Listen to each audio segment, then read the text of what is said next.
শীতের শেষে গরম শুরু হচ্ছে আর এটাই একদম পারফেক্ট টাইম গাছ লাগানোর ক্ষেত্রে।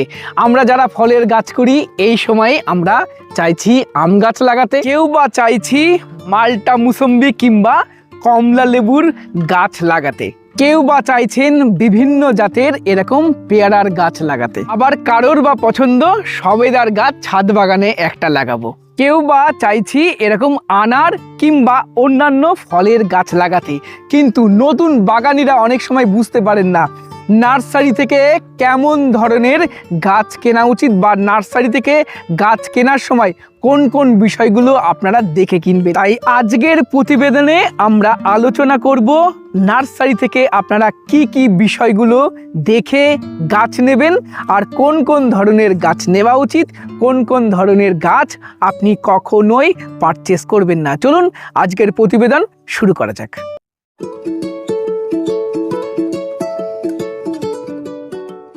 নার্সারি থেকে যখন আপনারা গাছ কিনবেন আপনারা চেষ্টা করবেন পরীক্ষিত জাতগুলো পারচেস করা। আম গাছের ক্ষেত্রে আপনারা যদি ছাদ বাগানে করতে চান ছাদ বাগান উপযোগী ভ্যারাইটিগুলো চুজ করতে হবে। খুব সংক্ষেপে বলি, এর উপরে ডিটেলস ভিডিও আমার চ্যানেলে আছে, আমি ডিসক্রিপশন বক্সে লিঙ্ক দিয়ে দেবো, একটা দেখে নেবেন।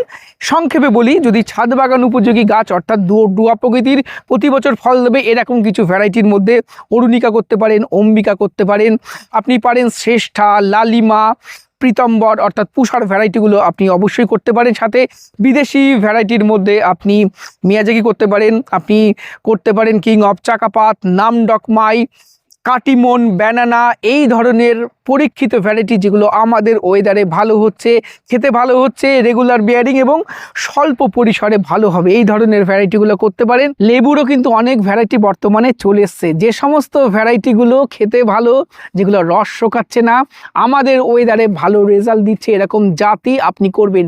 যদি মাল্টা মুসম্বির মধ্যে আপনি ভাবেন তাহলে আমি কয়েকটা জাত রিকমেন্ড করছি।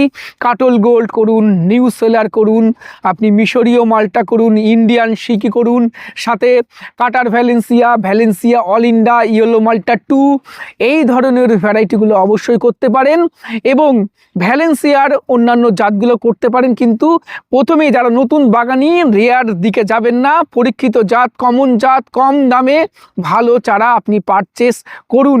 এছাড়া যদি আপনি পেয়ারার গাছ চান, পেয়ারার মধ্যে গোল্ডেন এইট, তাইওয়ান পিঙ্ক, এই ধরনের ভ্যারাইটিগুলো করতে পারেন। সবেদার মধ্যে আপনি কালাপাতি সবেদা করুন, থাই সবেদা করুন, জামরুলের মধ্যে ডালহরি জামরুল করুন, কুলের মধ্যে মিস ইন্ডিয়া কুল করুন, এই ধরনের ভ্যারাইটিগুলো আপনি ছাদ বাগানে প্রথমে লাগান, নিশ্চয়ই ভালো রেজাল্ট পাবেন। এবং একটা জিনিস মাথায় রাখবেন, যে সমস্ত নার্সারি থেকে গাছ কিনছেন চেষ্টা করবেন মাদার প্ল্যান্ট দেখা, সেই নার্সারিতে মাদার প্ল্যান্ট আছে কিনা এগুলো দেখে আপনি চারা পারচেস করবেন, তাহলে নিশ্চয়ই সঠিক ভ্যারাইটি চারাগুলো পাবেন। এবং নতুন বাগানীদের বলবো প্রথমেই অনেক বেশি দাম দিয়ে চারা পারচেস করার ক্ষেত্রে পরীক্ষিত জাতগুলো লাগান, আস্তে আস্তে গাছ বড় করুন। আর যাদের রেয়ার ভ্যারাইটি কালেকশনের নেশা আছে তারা তো অবশ্যই নিজে দেখে শুনে বুঝে রেয়ার ভ্যারাইটিগুলো কালেকশন করতে পারেন। গাছ কেনার সময় চেষ্টা করবেন সুস্থ সবল গাছ সবসময় পারচেস করা। কিছু কিছু রোগ আছে যেগুলো কিন্তু কখনোই সঠিকভাবে সারানো যায় না। লেবু গাছ কেনার ক্ষেত্রে আপনারা বিশেষভাবে নজর রাখবেন, যদি গ্যামোসিস থাকে অর্থাৎ গোড়ার আঠা বেরিয়ে যাচ্ছে এই রকম গাছ দেখে শুনে কিনবেন না। দ্বিতীয়ত, লেবু গাছে যদি ধরুন অ্যানথ্রাক্স লাগে, একটা ফাঙ্গাসজনিত রোগ, কিন্তু এই অ্যানথ্রাক্সে খুব জ্বালাতন করে, একবার অ্যানথ্রাক্স লাগলে কিন্তু সারানো বেশ মুশকিল হয়ে থাকে। এবং তৃতীয় আমি বলবো সাইট্রাস গ্রিনিং, লেবু গাছের ছোট গাছের পাতা একদম হলদে হয়ে যাচ্ছে, এই রকম পুরো পাতা হলুদ হয়ে যাবে, এই রকম অবস্থার হলে কিন্তু সেই লেবু গাছগুলো কেনা থেকে একটু বিরত থাকবেন। আর লেবু গাছে আর একটা রোগ থাকে, ধরুন বর্ষাকালে যেটা হয় হালকা হালকা স্পট, সেটা ক্যাঙ্কার, এই ধরনের গাছ পারচেস করা যেতে পারে। কারণ ক্যাঙ্কার জনিত কারণে আপনারা কপার অক্সিক্লোরাইড জাতীয় ফাঙ্গিসাইড প্রয়োগ করলে গাছকে সুস্থ করতে পারবেন এবং সেটা শুধুমাত্র বর্ষাকালেই দেখা দেয়, তাই সেটা নিয়ে বেশি চিন্তা করার দরকার নেই। তবে পাতা হলুদ হয়ে যাচ্ছে, গোড়া ফেটে আঠা বেরোচ্ছে কিংবা অ্যানথ্রাক্স হয়েছে, এই রকম লেবু গাছ আপনারা পারচেস করবেন না। আম গাছ কেনার ক্ষেত্রেও কয়েকটা বিষয় মাথায় রাখতে হবে। যদি ম্যালফরমেশন হয়ে থাকে, যদি গ্যামোসিস হয়ে থাকে, গোড়া ফাটা রোগ, কিংবা যদি অ্যানথ্রাক্সের সমস্যা থাকে, তাহলে কিন্তু সেই চারা পারচেস করা যাবে না। এরকম সুস্থ সবল গাছ কিনতে হবে। তো মানে মানুষের মধ্যে একটা প্রবণতা দেখা দিয়েছে, একটু ম্যাচিওর গাছ কিনতে হবে, বড় গাছ কিনতে হবে। নার্সারিতে ছোট প্যাকেটে যখন অনেক বড় গাছ থাকে, বেশিরভাগ ক্ষেত্রে দেখা যায় তার শিকড়গুলো নিচের দিকে চলে যায় এবং শিকড় কেটে আপনাকে দেবে। নার্সারিতে গাছ তো খুব লক লক করছিল, বাড়িতে যখন সেই গাছটা নিয়ে যাবেন, সেই গাছের গ্রোথ কিন্তু থমকে যাবে, গাছের গ্রোথ ভালো হবে না। আপনি ভাববেন নার্সারিতে ভালো গাছ নিয়ে আসলাম, কি এমন ভুল পরিচর্যা করছি, গাছটা আর বাড়ছে না। এটা মূলত কিন্তু এই শিকড় নিচের মাটিতে চলে গেছিলো, সে ম্যাক্সিমাম পুষ্টিমৌল সে মাটি থেকে শোষণ করছিল, সেটা যখন সে পাবে না, তখন সেই গাছটা গ্রোথ থমকে যাবে। এইটাও ধরুন অনেক ম্যাচিওর গাছ, কিন্তু এই ম্যাচিওর গাছ হলেও কিন্তু দেখুন এই গাছটা কিন্তু শিকড় নিচে প্রবেশ করেনি। নিচটা একটু দেখাই, এই দেখুন এই ধরনের গাছ, ম্যাচিওর গাছ আপনারা পারচেস করবেন। কখনোই এই শিকড় মাটির মধ্যে চলে যাচ্ছে, শিকড় কেটে আপনাকে দিচ্ছে নার্সারিম্যান, সেই ধরনের গাছ কিনবেন না। মাটির মধ্যে শিকড় চলে যাওয়া গাছের গ্রোথ কিন্তু সাময়িকভাবে থমকে যাবে, সেই গাছেও গ্রোথ আসবে, আপনাকে ধৈর্য ধরতে হবে, সেই গাছের গ্রোথ নিতে একটু সময় লাগবে। আমার মনে হয় বেস্ট হলো এই ধরনের গাছ, বড় গাছ বড় টব, ছোট গাছ ছোট টব, এই ধরনের গাছ আপনারা পারচেস করবেন। ম্যাচিওর গাছ কেনার হলে আপনারা চেষ্টা করবেন, এই যে টব ড্রামে আছে গাছটা, দেখুন কত গ্রোথ এসছে এবং কত নতুন নতুন ফুল বেরোতে শুরু করেছে। আরও একটু এগিয়ে আসো। বড় ম্যাচিওর গাছ নিতে হলে এই রকম বড় গ্রো ব্যাগে থাকবে এরকম গাছ কিনবেন। এবং বলেই দিই, আমরা বর্তমানে রয়েছি মা জবা নার্সারিতে। যারা ম্যাচিওর গাছ কিনতে চান, ম্যাচিওর লেবু গাছ হোক কিংবা আম গাছ হোক, মা জবা নার্সারিতে একবার আসতে পারেন। অন্যান্য নার্সারি থেকেও এই ধরনের বড় ম্যাচিওর গাছ অনেক কম মূল্যে হেলদি গাছ আপনারা এই নার্সারি থেকে সংগ্রহ করতে পারেন। এছাড়াও আপনাদের চেনা জানা কোনো জায়গা থাকলে সেখানেও দেখতে পারেন, তবে এখানে খুব রিজনেবল প্রাইস রয়েছে। সবসময় চেষ্টা করবেন আপনারা নিউ গ্রোথের গাছ কিনতে। ছোট গাছ হোক বা বড় গাছ, এটা কোনো ম্যাটারই করে না, শুধু দেখবেন গাছগুলো যেন নতুন গ্রোথের মধ্যে থাকে। দেখুন এই গাছগুলো কত লক লক লক লক করছে, নতুন করে পাতা ছাড়ছে। গাছ সবসময় সুস্থ সবল থাকলেই কিন্তু নতুন গ্রোথের দিকে যায়, তাই নিউ গ্রোথের গাছ কেনার চেষ্টা করবেন। অনেকের মধ্যে কনফিউশন থাকে কি ধরনের গাছ আপনারা কিনবেন। আমি বলবো এই ধরনের ছোট গাছ আপনারা সব থেকে পারফেক্ট কেনার জন্য। গ্রাফটিংয়ের পরেই 3-4 মাস হবে, এরকম সুস্থ সবল কচি কচি ডাল বেরোবে, এই ধরনের গাছ সব থেকে আইডিয়াল।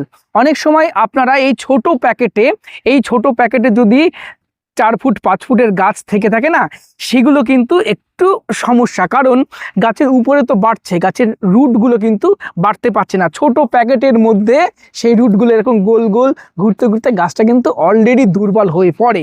তাই এই ধরনের গাছ কিনবেন। আর যারা একটু বড় গাছ পারচেস করতে চাইছেন, চলুন তাদেরকেও দেখাবো তারা কি রকম ধরনের গাছ কিনতে পারেন। যাদের একটু বড় গাছ কেনার ইচ্ছা হবে, ধরুন এটাই 3.5 ফুট 4 ফুটের গাছ, গাছটাও কিন্তু রয়েছে বড় প্যাকেটে, এই দেখুন নিচের রুটও কিন্তু নিচে যায়নি। এই ধরনের বড় গাছ বড় প্যাকেটে, সেই গাছগুলো আপনি কিনবেন। বড় গাছ যখন বড় প্যাকেটে থাকবে, সেই রুটগুলো ভালোভাবে বিস্তার করবে, গাছ কিন্তু কখনোই দুর্বল হবে না। আর দেখুন গাছটার গ্রোথ কত ভালো এই বড় প্যাকেটে দেওয়ার ফলে। তাই এই ধরনের গাছ আপনি পারচেস করবেন। ডেফিনেটলি এই ধরনের গাছ আপনার বাগানকেও আলো করে রাখবে। বর্তমানের দিনে দাঁড়িয়ে প্রচুর রেয়ার ভ্যারাইটি আছে, আমের প্রচুর রেয়ার ভ্যারাইটি আছে, আর লেবু এর কয়েক হাজার রেয়ার ভ্যারাইটি আমাদের মার্কেটে ছড়ছে। এবং রেয়ার ভ্যারাইটি মানেই কিন্তু দামও অনেক বেশি, এবং অনেক দামি হলে সেটা রেজাল্ট যে খুব ভালো হবে তাও কিন্তু নয়। তাই পরীক্ষিত জাতই নতুন বাগানিরা লাগাবেন। হয়তো পরীক্ষিত জাত হলো না, রেয়ার ভ্যারাইটি লাগালেন, সেই তার ফল ভালো হলো না। যখনই ফল ভালো হবে না, নতুন বাগানিরা কিন্তু স্বাভাবিক কারণেই মন খারাপ হয়ে যাবে। অনেকের তো আমি দেখেছি ফল ভালো হচ্ছে না বলে বাগান করাই বন্ধ করে দিচ্ছে। তাই নতুন বাগানিরা কম দামে সঠিক ভ্যারাইটি, পরীক্ষিত ভ্যারাইটি দিয়ে বাগানটা শুরু করুন। আর যাদের রেয়ার কালেকশন করার ইচ্ছা রয়েছে, রেয়ার জাত কালেকশন করব, তারা নিজেদের মতো করে রেয়ার ভ্যারাইটিগুলো কালেকশন করুন। তবে নতুন যারা বাগান করছেন তারা রেয়ারের দিকে যাবেন না। আমাদের তো দরকার ভালো ফল, সুন্দর বাগান এবং ভালো স্বাদের ফল আমরা যাতে বাগান থেকে টেস্ট করতে পারি। প্রচুর কমন ভ্যারাইটি রয়েছে, সেগুলো দিয়েই বাগান করুন, যথেষ্ট ভালো বাগান করা যায়। বর্তমানে অনেকেই অনলাইনে গাছ পারচেস করেন বা করার ইচ্ছা রয়েছে। আপনাদেরকে বলবো একটু কষ্ট করে নার্সারিতে গিয়ে গাছ কিনুন। অনলাইন গাছ কেনার থেকে নার্সারিতে গিয়ে দেখে শুনে বুঝে শুনে আপনি গাছ পারচেস করুন। যদি নিতান্তই অনলাইনে নিতে হয়, দূরত্বের কারণে যদি না যেতে পারেন, অনলাইনে যে সমস্ত নার্সারি থেকে গাছ কিনবেন তাদেরকে ছবি পাঠাতে বলবেন। যে গাছ আপনি নিচ্ছেন অন্ধের মতো নেবেন না, গাছের ছবি চাইবেন, গাছের পাতা দেখবেন, গাছটা সুস্থ সবল আছে কিনা, গোড়া মোটা কিনা, আপনি যা দাম নিচ্ছে সেই দামটা জাস্টিফাই করছে কিনা, সেগুলো দেখে তারপরে অনলাইনে গাছ নেবেন। অন্ধের মতো অনলাইনে গাছ কিনবেন। আপনি যদি এই কয়েকটা বিষয় একটু লক্ষ্য দিয়ে গাছ পারচেস করতে পারেন তাহলে নিশ্চয়ই আপনার ছাদ বাগানও খুব ভালো হবে। আমরা একটা সিরিজ করছি, প্রথম ভিডিওতে আমরা দেখালাম কি কি বিষয়গুলো দেখে আপনারা গাছ পারচেস করবেন। এর পরের ভিডিওতে আমরা দেখাবো নার্সারি থেকে গাছগুলো কিনে নিয়ে যাওয়ার পরে আপনি কি কি পরিচর্যা করবেন, কিভাবে মাটি করবেন, ইনিশিয়াল পরিচর্যা কি করবেন, এর উপরে সম্পূর্ণ একটা সিরিজ আপনাদের সামনে তুলে ধরার চেষ্টা করব। এই ধরনের ভিডিও আরও দেখার জন্য এখনই রংধনু গার্ডেন চ্যানেলটি সাবস্ক্রাইব করে রাখুন। আশা করা যায় গার্ডেনিং করতে আপনাকে আমরা একটু হলেও হেল্প করতে পারবো। আজকের ভিডিও কেমন লাগলো কমেন্ট করে জানাবেন। ভিডিওটি ভালো লাগলে একটি লাইক করবেন, নতুন হলে চ্যানেলটি সাবস্ক্রাইব করে রংধনু গার্ডেনের সাথে থাকবেন। নমস্কার, সবাই খুব ভালো থাকবেন।